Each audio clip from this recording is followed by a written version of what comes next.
بسم الله الرحمن الرحيم وصلى الله على سيدنا محمد وعلى آله وصحبه وسلم. halkani waa walwal online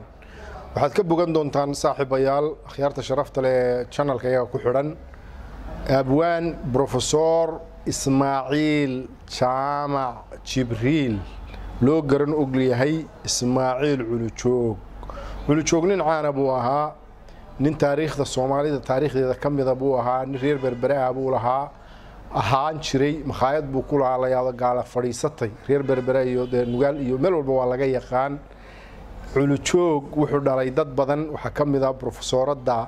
deeqa Culujoog oo gabdhihii Soomaaliyeed u horeeyay wax bartay oo cilmiyada sociology-ga iyo bartay ah ee noqotay gudoomiyihii akademiyada fanka iyo suugaanta dhaqanka Soomaaliyeed noqotay wasiir noqotay xildhibaan noqotay baa kamid ah Saciid Culujoog Allah ya raxma oo lahayd mashruuci baradhada marka dad badan weeye oo dhaqan Ismaaciil waa nin mutacallim ah wuxuuna soo noqday laftigiisu gudoomiyaha fanka iyo suugaanta Somaliland waqtigii inay Ibrahim Cigaal 2 sanadood buu ahaa gudoomiyaha fanka iyo suugaanta waa nin abwaana qoraa ah sheekooyin badan buu leeyahay waxaanu idinka dhargin doonaa hadii Ilaahay idinka ka dhigo oo Ilaahay inoo samo ogolaado taariikh fara badan hadda maanta wuxuu ka hadli doonaa nafta magacyadeeda qaybtani waa qaybtii hore wuxuuna ku luuqayn doonaa gabayo diiniya uu kamid yahay gabayga la yiraahdo ilaahow ilaah kale ma jiro adiga mooyaane waa nin oo kumbayt ka kooban waana nin naaxiyada badan ku luuqeeya gabaygaas waxaad naga filataan isaga oo jiidali naaxiyada jiidaliyeed ee ninka la yiraahdo maaweel luuqdiisii wata iyo isaga oo nimanka hiraab la yiraahdo suugaantooda wata ama ninkii la oran jiray Maxamed Gacal Xaayo labadaas qaba insha Allah taala waa lagu soo akhriyo doonaa welcome ku soo dhawaada ka faa'iideysta wassalaamu alaykum warahmatullahi taala wabarakaatuh. أعوذ بالله من الشيطان الرجيم بسم الله الرحمن الرحيم الحمد لله رب العالمين وبه نستعين على أمور الدنيا والدين وصلى الله وسلم وبارك على سيدنا محمد وعلى آله وصحبه وسلم. السلام عليكم ورحمة الله وبركاته. قل أهم بدوينها عالم كان نقد دعوانا إياه ملك استيجوغان با سلامة إلهي بانكو سلامي والوال أونلاين waxay idin soo gudbinaysaa barnaamijyo taxana ah ku saabsan suugaanta Soomaalida dhaqanka hidaha hadii la bakooray shaqaafada cilmiga sayniska iyo waxyaalo fara badan oo la mid ah fanka iyo suugaanta guud ahaanba waxa kale oo mahad aan u jeedinaynaa Xasan Maxamed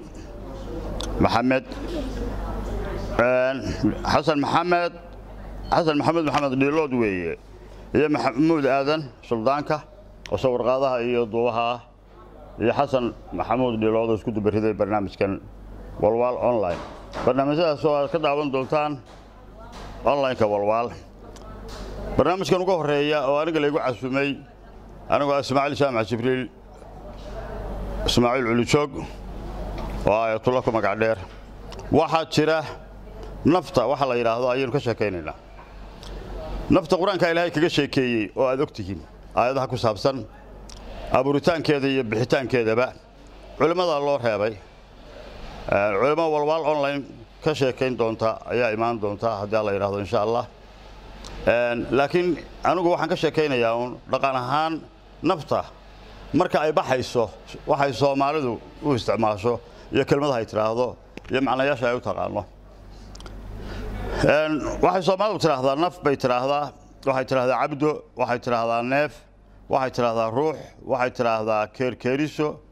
waxay tiraahdaa rubad waxay tiraahdaa head waxay tiraahdaa kado ama kado labadaba way tiraahdaa intaba suugaan iyo sheeko dhaqameed baa ku soo arooray ku saabsan nafta oo markay baxayso waxa jira qofka marka naftu ka baxayso in wax sabab la yiraahdo ay jiraan oo sababahaasi ay noqdaan sabab ku saabsan qofka inuu hadii uu dhimanayo ama la dili doono oo kale tala ka soo la yiraahdo uu ka joogi waayo oo sida uu saahid qamaan yiri haday sabab gali maanka waa la iska suurshaa sarbeeb malaga baa laga dhigaa saacadaad dhiman solina maysid taladii Ilaahay ku leeyahay waxa jira marka saahid wuxuu halka ku tilmaamayaa haday sabab gali maanka waa la iska suurshaa marka yacni qofka sababtiisu ay joogto maanka waa laga qaadaa ayuu leeyahay saahid qamaan weyn ninka loo jiray sarbeeb ma laga dhigaa saacadaad dhiman solina meesii talada ilaahay ku leeyahay yani kullu ma qadar rahmaanu mafcuul weeye saasay u soconaysa soo jooga qofkii laga waayo soo jibsa laga helaa waxa soo dhan baa la yiraahdaa taas waa sababaha laakiin naftu marka ay baxayso sida ay u baxayso oo cilmiyan ah oo saacadeeda ay dhamaatay xagga diinta aad loo inaga sheekeeyo aqoonta islaamka aynu ku islaamka nahay baa og oo aynu ku aaminsanahay laakiin dhaqanka Soomaalidu waxay tiraahdaa su'aalo fara badan bay dadku weydiiyaan oo ah dadka la jooga qofka dhimanayo oo kale ma keerinaysa oo kale ama ma ku jirtaa weli neefti kor ma u baxday iyo waxyaalo la mid bay qofka weydiiyaan kuwa kale markaa ka jawaaba weli waa ku weyn tahay weli waa ku jirtaa arrimahaas iyo erayadaas la isticmaalaa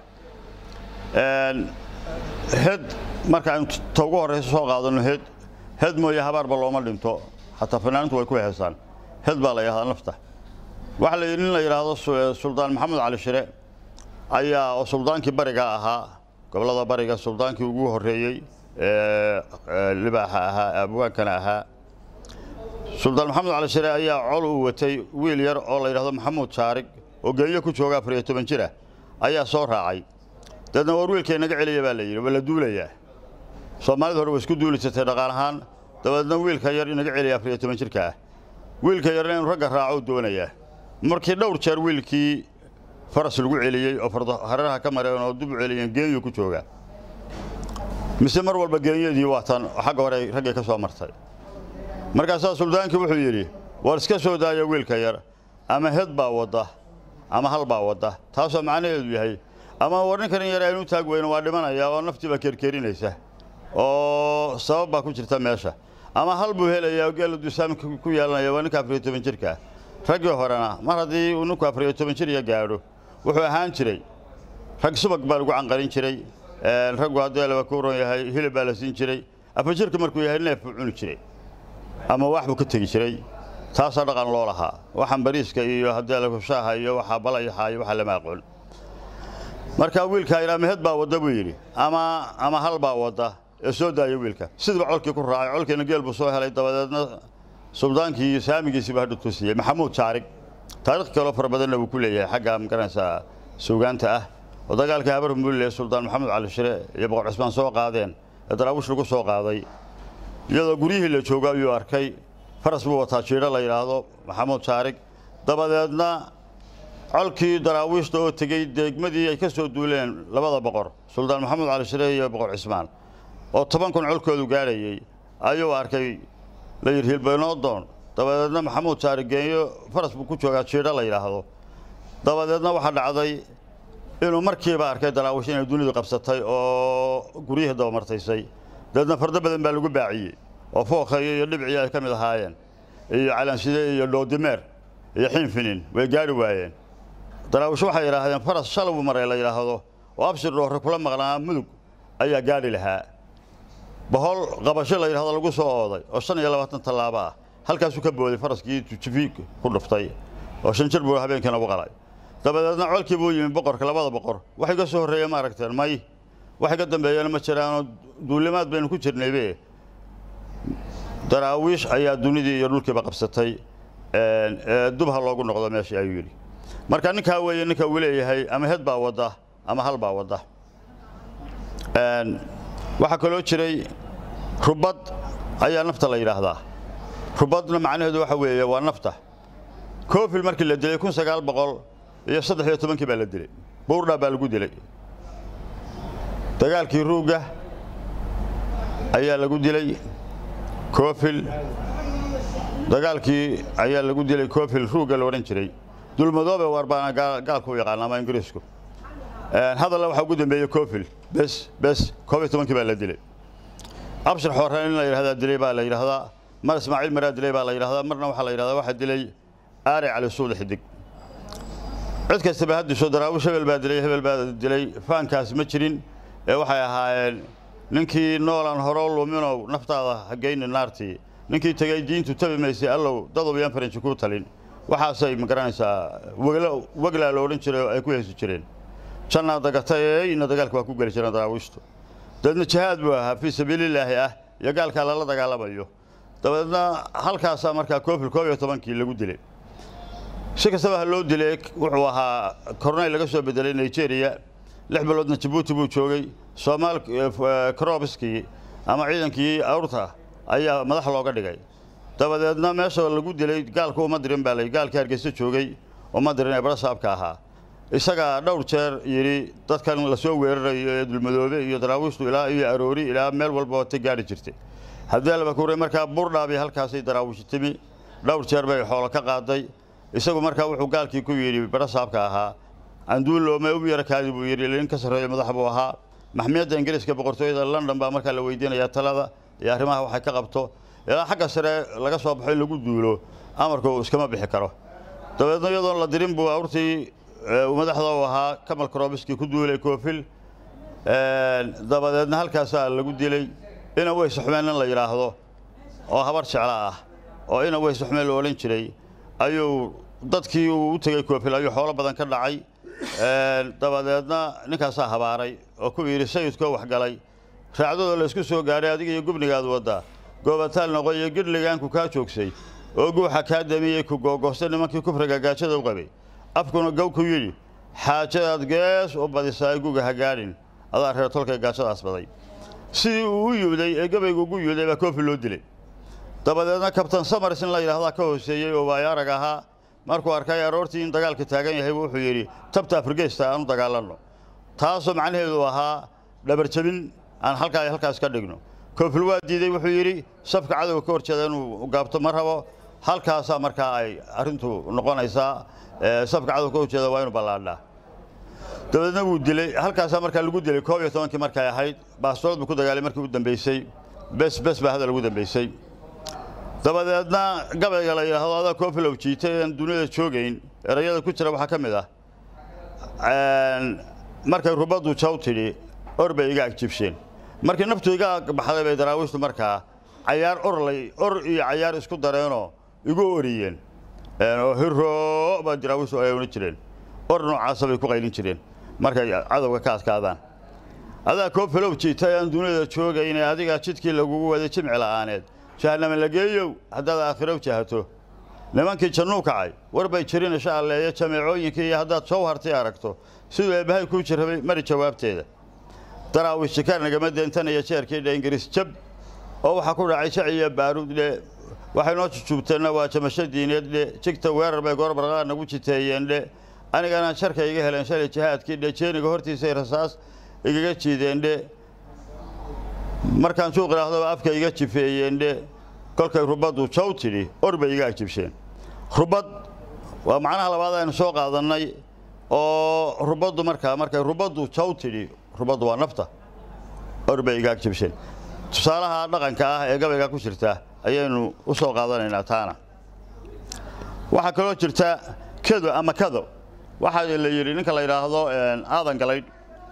ayaa gabayga Ismaaciil Mire mariyay kibirka ku saabsan reew kibirka waa lagu faakaha la ogaado ayaa wuxuu ku soo darayaa beedad fara badan ragii kibray oo dhan oo nin waliba si uu dhintay marka dhibaato ama uu soo galabsaday aadan galay qaalin baa la yiri bixi wuu diiday baa la yiri wiilkiisu ciidaha 20 jir baan ahay laba naagood qaba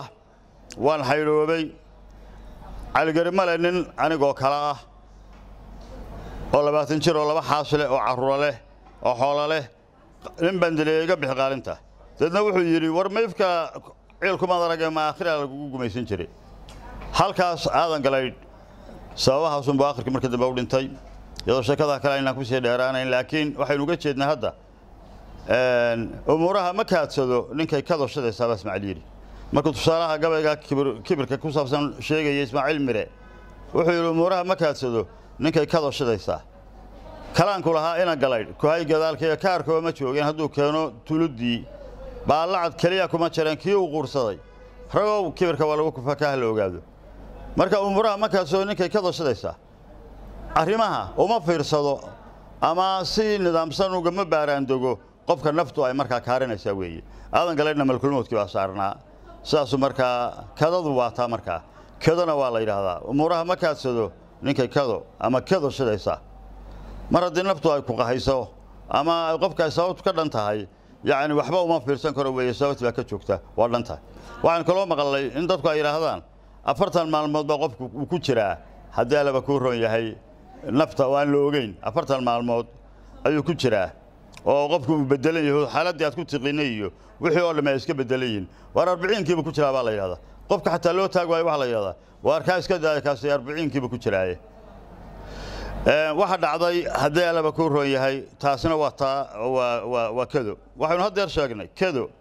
iyo head mooye habaarba looma dhinto waa fanaaniintu ay ku balweyso iyo rubadna waynu sheegnay waayahay keerkeerisaad jirta iyaduna keerkeeriso waxa weeye naftu qofka marka lagu dhibayo sida quraanku sheegay ilaahay inoogu sheegay quraanka culimadana taawdeynayna haddaanu ku noqdo ma baa ahayn culimada taa ka hadlaysa laakiin waxa weeye keerkeeriso xanuunka qofka marka lagu qabto dadka gaalada si daran oo darban baa ilaahay uga qaadaa wanaasicaati qarqan wanaasidaati nashtan oo marka gaalada malaa'ikta ka qaadan ku dhaartay iyo munaafiqiinta waa wanaasicaati qarqan wanaasidaati nashtanna waa malaa'ikta dadka muuminiinta sida wanaagsan ee jilicsan uga qaada sida baciir la taabtay oo kale culimadu ku fasiraan marka naftu walow ilma yar oo waxayna ahaatay sakaraatul mawt baa jira sakaraatul mawtka oo laga ducaysto oo nabigu ka ducaysan jiray sakaraatul mawtka marka waxa dhacda dhaqanka Soomaalida waxa kamid ah oo ay Soomaalidu qaan ahaan leedahay qofka naftu ay ka bixi weydo ama ay cabaar silciso way keerkeerisadeen war keerkeerisadii baa haysa keerkeerisadii waxa weeye sida neef la gowracay oo kale oo marka mid laga qaaday dhinac walba bab afarta koon isu tuuraya neefku oo neef la gowracay geeda kama waabto baa la yiraahdaa marka qofka naftu marka ay hayso haddii aan loo sahlin oo ilaahay aan u sahlin isaga awood leh si dhibba leh ayaa looga qabtaa nafta haddii kalena si raaxa leh ayaa looga qabtaa ilaahay waxaan ku barin kuwa sida raaxada leh looga qabto yani ilaahay naga dhigo naf baa la yiraahdaa neefna waa la yiraahdaa marka qofka loo soo galo dadka la jooga neefti wali ma ku jirtaa iyo nafti wali ma ka baxday iyo nafti wali ma ku jirtaa baa la yiraahdaa taasina waa dhaqanka Soomaalida ayaa ka mid tahay neef ayaa la yiraahdaa ruuxna waa la yiraahdaa ruux abdana waa la yiraahdaa abduna waxa ay ka soo kelmad carab ay ka timiyo waa abdullah bay ka timiyo waa adoonti ilaahay weeye naftu waa ilaahay baa iska leh waxa jira in la yiraahdo Soomaalida ay ku sheekaysato nafta markii la abuuray baa ilaahay yiri kumaanahay adna maxaa tahay dadna waxay tiri anta waa ana adiguna adiga tahay aniguna aniga anahay dabadeedna markaas cadaab la geliyay intaasoo sanadood bay ku jirtay ilaahay waa soo saaray culimada qudheeda culimadii hore qaar baa ka sheekayn jiray dabadeedna markaas uu yiri man anta wa man ana hadda wayado intaasoo sano cadaab ku jirto la soo saaray markaasay tiri anta wa ana adiguna adiga tahay aniguna aniga anahay oo way sheegan wadeen adoon ilaahay tahay waa lagu celiyay misna markii dambe mar saddexaad kala soo saaray waxay tiri anta rabbi wa ana abdak ana abdullah adna waxa tahay allahaygi aniguna adoontaadi baan ahay marka nafta quraanka si fiican baa ilaahay uga hadlay wana sheegay wax bini aadanka la geliyana ama xayawaanka iyada ugu qiimo badan nafta ugu qiimo badan bixideeda wax qadara iyo bixideeda oo xaq ah marka nafta si xaq daraa loo dilo iyo marka si xaq loo dilo oo dhinaca dilinka iyo baabul xuduudka waa lagu sheegayo ilaahay xataa waxbuu ka xukumay xukum buu ka sheegay boqol ah oo kale qofka ma garanaysa magtiisa oo kale marka naftu saas horta qiimo u leedahay oo ay u tahay naftu waxa kaloo kamid ah sheekooyinka dhaqanka Soomaalida waxa kamid ah in reer dadka qalan jiray uu leenu soo hoyday waa sheeko qosol la yaab leh reerkii marka dadka qalan jiray oday baa u yimi odayga waa u soo hoyday dabadeedna odaygii reerka uu weynaa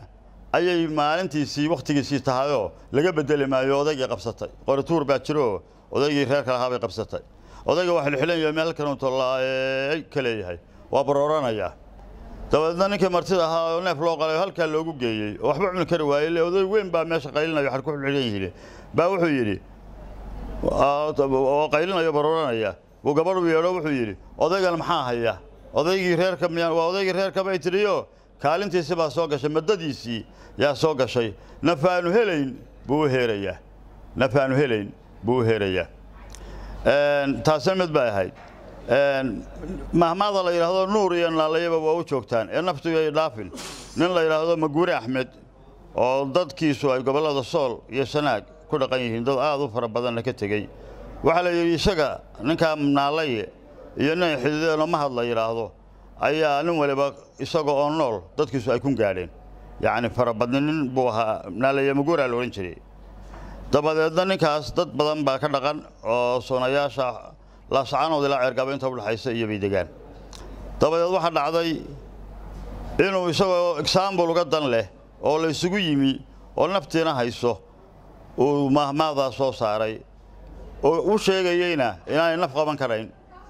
ragii waa labaadka wahaba oo ciidan laba taagan oo urmahoodii hubkoodii sita odayga maxaa haya nafti baa haysa waryaareen buu yiri aqli buu sameeyay war nuur iyo naaleeyaba waa u joogtaan naftu ay dhaafin nuur iyo naaleeyaba waa u joogtaan naftu ay dhaafin